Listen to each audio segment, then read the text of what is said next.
નમસ્તે મિત્રો, હું હરિવર્ધન ચોકસી આપ સૌનું સ્વાગત કરું છું. મિત્રો, આજના વિડીયોમાં આપનું ખૂબ ખૂબ સ્વાગત. મિત્રો, દર શનિવારે આપણે એક વિડીયો જોઈએ છે, એમાં કંઈક નવી જાણકારી આપણને મળે છે.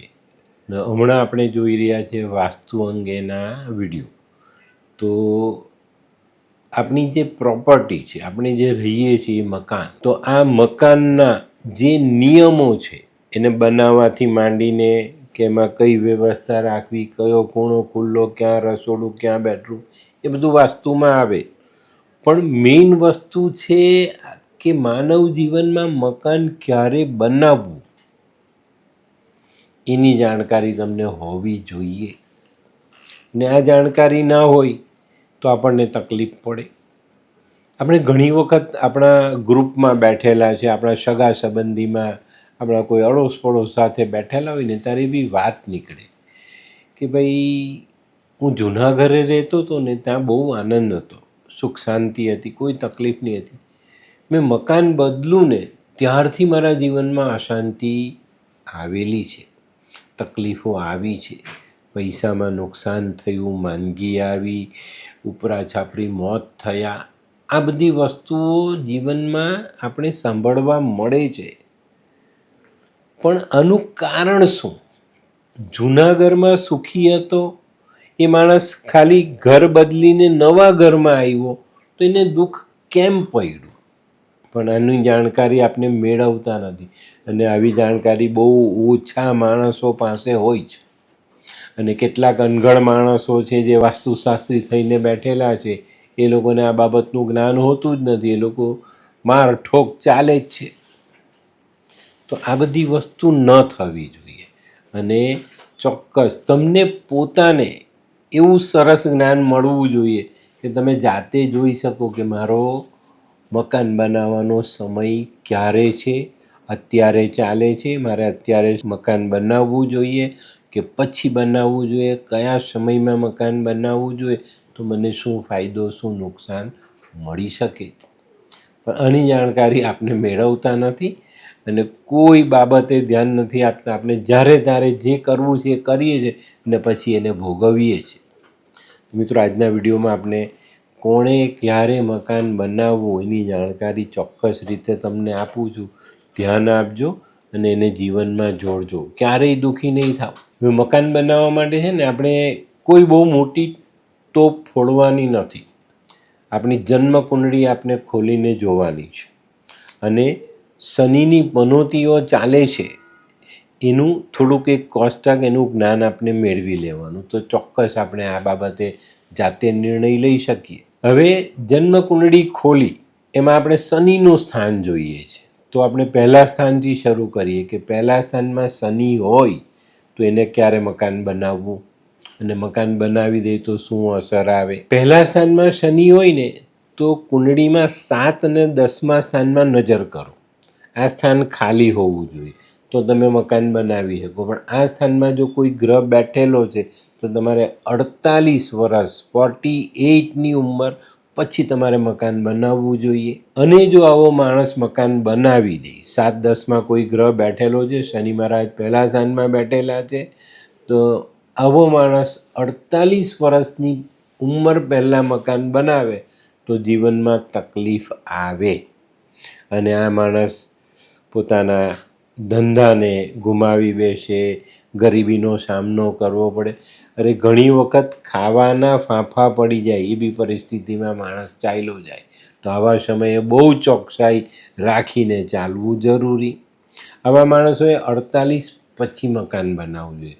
કુંડળીમાં 7મું અને 10મું સ્થાન ખાલી છે તો તમે મકાન બનાવી શકો છો. ચોકસાઈ રાખો તો ફાયદો જરૂર થાય. હવે જોઈએ આપણે બીજા સ્થાનમાં. બીજા સ્થાનમાં ધન કુટુંબના ભાવમાં શનિ મહારાજ બેઠા છે, એવા માણસે ક્યારે મકાન બનાવવું? આવા માણસે જ્યારે મકાન બનાવવું હોય ત્યારે બનાવવાનું, અને એને અટકાવવાનું પણ નહીં, બની જવા દેવાનું. મકાન બની જ જાય અને એમાં એ સારી રીતે રહી શકે. ત્રીજા સ્થાનમાં શનિ છે, તો ત્રીજા સ્થાનમાં શનિ છે ને મકાન બની આવી દો તો તમને ગરીબીનો સામનો કરવો પડે. પણ આમાં ન જવું હોય, ગરીબીનો સામનો ન કરવો હોય તો એવા માણસોએ 2 કૂતરા પાડવા જોઈએ અને પછી મકાન બનાવવું જોઈએ. હવે કોઈ એમ કહે છે કે ભાઈ 2 કૂતરા તો હું ક્યાં પાડું, તો રોજ રેગ્યુલર 2 શેરીના કૂતરાને ખાવાનું આપો અને એની પાલના કરો. ઘરમાં રાખવું જ એવી જરૂરિયાત નથી, પણ ગલીનો કૂતરો હોય તેને પણ એનું રેગ્યુલર જતન કરજો, એને રેગ્યુલર ખવડાવજો, એને વાલ કરશો તો તમને કોઈ તકલીફ નહીં પડે. નહીં તો મકાન બનતાની સાથે ધીરે ધીરે આપણી આર્થિક પરિસ્થિતિઓ બદલાતી દેખાય. તો મિત્રો હવે જોઈએ આપને ચોથા સ્થાનનો શનિ. ચોથા સ્થાનનો શનિ શું આપે? ચોથા સ્થાનમાં શનિ છે ને મકાન બનાવી દઈએ તો સૌથી પહેલાં માતાનું સ્થાન ગણીએ તો આપણી સાથે રહેનારી સ્ત્રીઓને નુકસાન. એમાં પણ માતાને, દાદીને, નાનીને, આવા પાત્રોને આની અસર પહોંચે અને એ લોકોની તબિયત ખરાબ થાય, અથવા જો આવું પાત્ર વીક હોય તો એનું મોત પણ થઈ શકે. ચોથા સ્થાનનો શનિ હોય ને આપણે મકાનનો પાયો ખોદીએ ને તે દિવસથી મામા પર પણ અસર આવે, તો આને પણ ધ્યાન આપવાનું. તો નહીં તો ત્યાં પણ તકલીફ પડે ને ત્યાં આપણી અસર પહોંચે. તો આ બાબતે બહુ ચોકસાઈ રાખવાની, નહીં તો મુશ્કેલી આપણી વધી જાય. હવે જોઈએ પાંચમા સ્થાનમાં. પાંચમા સ્થાનમાં શનિ છે તો પાંચમું સ્થાન સંતાનનો ભાવ છે. તો જો તમે મકાન બનાવો છો તો તમારા સંતાનો પર આની અસર આવતી દેખાય. તો આવા માણસે પણ 48 પછી મકાન બનાવવું ખૂબ ફાયદામાં રહે. આવા માણસોએ મકાન બનાવતા પહેલાં પોતાની ઉંમર ચકાસવી જોઈએ, નહીં તો બાળકો પર અસર આવે. બાળક હોય તો બાળકને નુકસાન થાય, ને બાળક ન હોય તો આગળ પછી બાળક ન પણ થાય, આવું પણ બને. તો આવા લોકોએ શું કરવું જોઈએ? આવા લોકોએ શનિનું જાનવર ભેંસ પાડી નાની અને બતોર દાન કોઈ એમાં ભેંસના તબેલામાં દાન આપી દેવી જોઈએ, અથવા તેને છૂટું મૂકી દેવું જોઈએ. આ નથી કરતા તો તમારા સંતાનોને તકલીફ પડે. પણ આમાં લાલ કિતાબ પણ કહે છે અને હું પણ કહું કે આવા માણસે 48 પછી મકાન બનાવવું સૌથી સરસ પરિણામ લાવે. હા, આવા માણસને પોતાનું સંતાન મકાન બનાવી આપે તો કોઈ વાંધો નથી. સંતાનના બનાવેલા મકાનમાં આ માણસ સુખેથી રહી શકે. તો પાંચમા સ્થાનમાં શનિ હોય તો સંતાન મકાન બનાવી આપે તો રહેવાય, અથવા મેં કીધું એવું શનિનું જાનવર દાન આપીને કે એને છૂટું મૂકીને આપણે છોડી દઈએ તો આપણે મકાન બનાવી શકીએ. છઠ્ઠા સ્થાનમાં શનિ. છઠ્ઠા સ્થાનમાં શનિ છે તો રોગનું સ્થાન છે. મકાન બનાવો તો રોગનો સામનો કરવો પડશે, માંદા રહેવું પડે. અને આ સ્થાનમાં શનિ હોઈને મકાન બનાવો ને તો તમારી દીકરીને જ્યાં પરણાવી છે ને એની સાથે જોડાયેલા સગાઓ બરબાદ થઈ શકે છે. તો આવા લોકોએ 36 થી 39માં મકાન બનાવવું, અથવા તો 39 પછી 48 પછી મકાન બનાવવું સૌથી સારું પરિણામ આવે.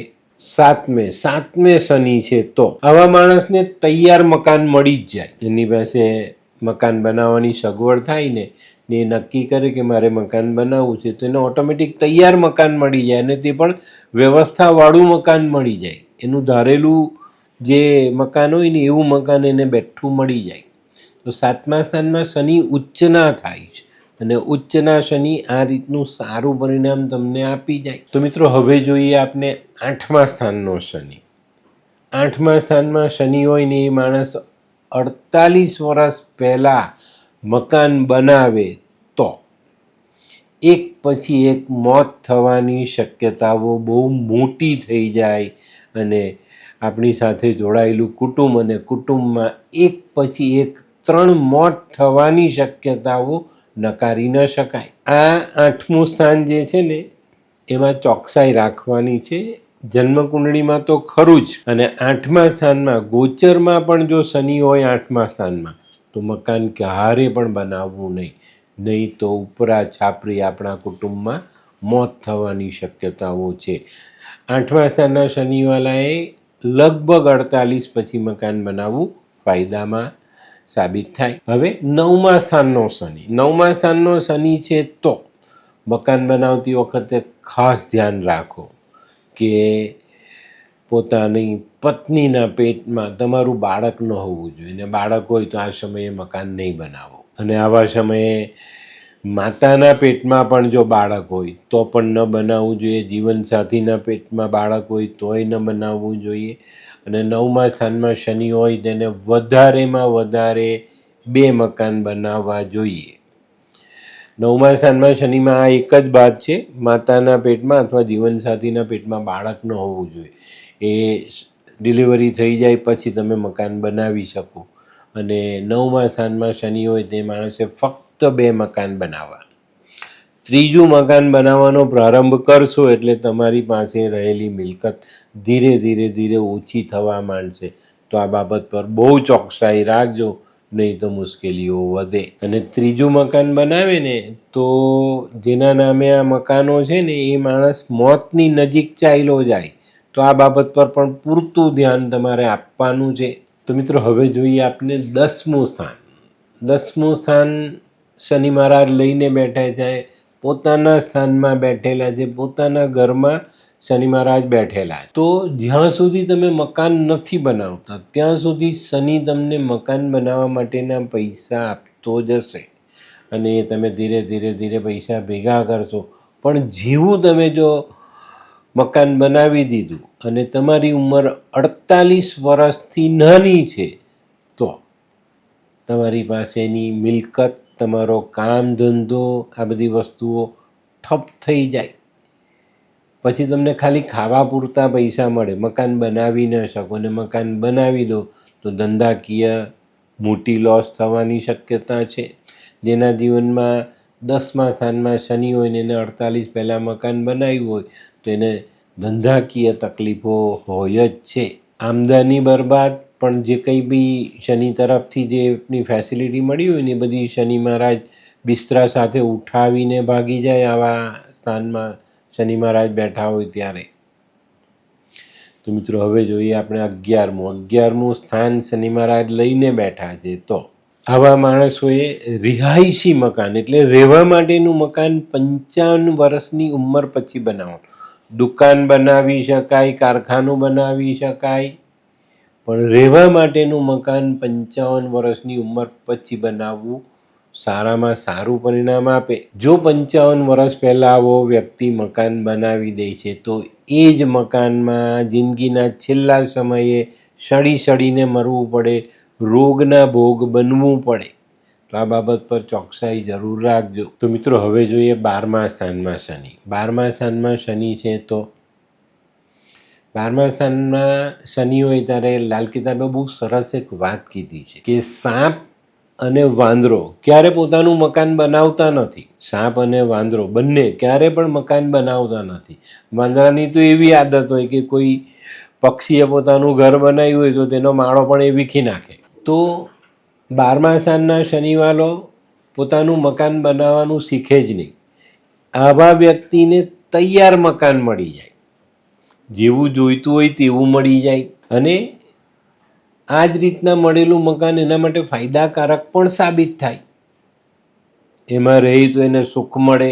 12મા સ્થાનમાં શનિ હોય ને તો એવા માણસોએ મકાન બનતું હોય તેને રોકવાનું નહીં, જેવું બને તેવું બની જવા દેવાનું. એના માટે ફાયદો લઈને જ આવે. તો મિત્રો આ રીતે આપણે શનિની સાથે જોડાઈ જઈએ અને આપણા કુંડળીના સ્થાનોમાં શનિ મહારાજ ક્યાં બેઠા છે એની જાણકારી લઈએ.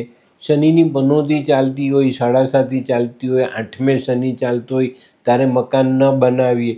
અથવા કોઈ ચોક્કસ વ્યવસ્થિત સલાહકારની સલાહ લઈએ તો ચોક્કસ આપણે આપણા બનાવેલા મકાનમાં આનંદથી સુખેથી રહી તો શકીએ. પણ આપણે ઘણી જગ્યા પર મેં શરૂઆતમાં કીધું એવું સાંભળીએ જ કે ભાઈ મકાન બનાવ્યું પછી દુઃખ આવ્યું, મકાન બનાવ્યું પછી મોતનો સામનો થયો, મકાન બનાવ્યા પછી ધંધા બંધ થઈ ગયા, મકાન બનાવ્યા પછી માંદગીનો સામનો કરીએ છીએ. બહુ ઓછા લોકો એવું તમને કહેશે કે નવું મકાન અમને પડી ગયું, આનંદમાં રહીએ છીએ. તો આ બાબત પર બહુ ચોકસાઈ રાખવી જરૂરી છે, નહીં તો મુશ્કેલીઓ પડે. તો મિત્રો આજનો વિડીયો વાસ્તુની દ્રષ્ટિએ જોઈએ તો પણ બહુ સરસ, શનિની જાણકારીમાં જઈએ તો પણ બહુ સરસ, જીવનમાં મકાન બનાવ્યા પછી કેવું સુખ મળશે એની જાણકારી આપતો આ વિડીયો તમારા માટે મહત્ત્વનો સાબિત થશે. તો મિત્રો આજનો વિડીયો ગમ્યો તો લાઈક કરો, શેર કરો, યુટ્યુબ જોનારા શેર કરે અને સબસ્ક્રાઈબ કરે. હું હરિવર્ધન ચોકસી આપ સૌની રજા લઉં. ફરી મળીએ નવા વિડીયોમાં નવી જાણકારી સાથે. તો ચાલો બદલીએ જિંદગી. નમસ્તે.